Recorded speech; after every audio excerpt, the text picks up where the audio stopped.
চাওক মানাহ ৰাষ্ট্ৰীয় উদ্যান মানাহত বিভিন্ন জীৱ জন্তুৰে ভৰপূৰ। এই মানাহ ৰাষ্ট্ৰীয় উদ্যানৰ কাষতে লাগি থকা যিবিলাক আমাৰ মানাহ সংযোগী পথ আছে, ভৱানীপুৰটো মানাহ সংযোগী পথত এটা দুৰ্ভাগ্যজনক কথা, ৰাতিপুৱাৰ ভাগতে জংঘলৰ পৰা ওলাই অহা হৰিণা এজনীৰ মৃত্যুবৰণ কৰিছে ডাম্পাৰৰ খুন্দাত। অতিকৈ দুৰ্ভাগ্যজনক কথা। পূৰ্বৰ পৰাই আমি দাবী উত্থাপন কৰি আহিছোঁ যে এই ৰাস্তাসমূহৰ পৰা যি ধৰণে ডাম্পাৰৰ যি দৌৰাত্মক, এই দৌৰাত্মক বন্ধ হ'ব লাগে, কিন্তু চৰকাৰ প্ৰশাসনে কোনো ধৰণৰ গুৰুত্ব নিদিয়াৰ ফলত এই আজি হৰিণাজনীৰ মৃত্যুবৰণ কৰিলে। আৰু পূৰ্বতেও আমি কৈছিলোঁ যে বন বিভাগ আচলতে হস্তম হ'ব লাগে। বন বিভাগে এই মানাহ অভয়াৰণ্যত যিসমূহ জীৱ জন্তু আছে তেওঁলোকৰ সুৰক্ষাৰ ক্ষেত্ৰত কাম কৰিব লাগে। আমি দেখা পাইছোঁ বন বিভাগৰো এই ক্ষেত্ৰত থেমাহি আছে, যাৰ কাৰণে মাজে সময়ে এনেকুৱা ধৰণৰ জীৱ জন্তুৰ ক্ষতি হোৱা আমাৰ পৰিলক্ষিত হৈছে।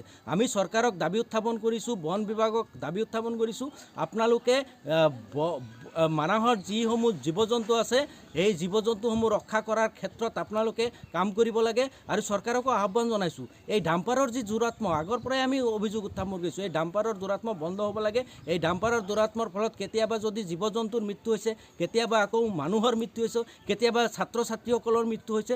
আমি চৰকাৰক আহ্বান জনাইছোঁ এই ডাম্পাৰৰ দুৰাত্মক বন্ধ কৰিব লাগে।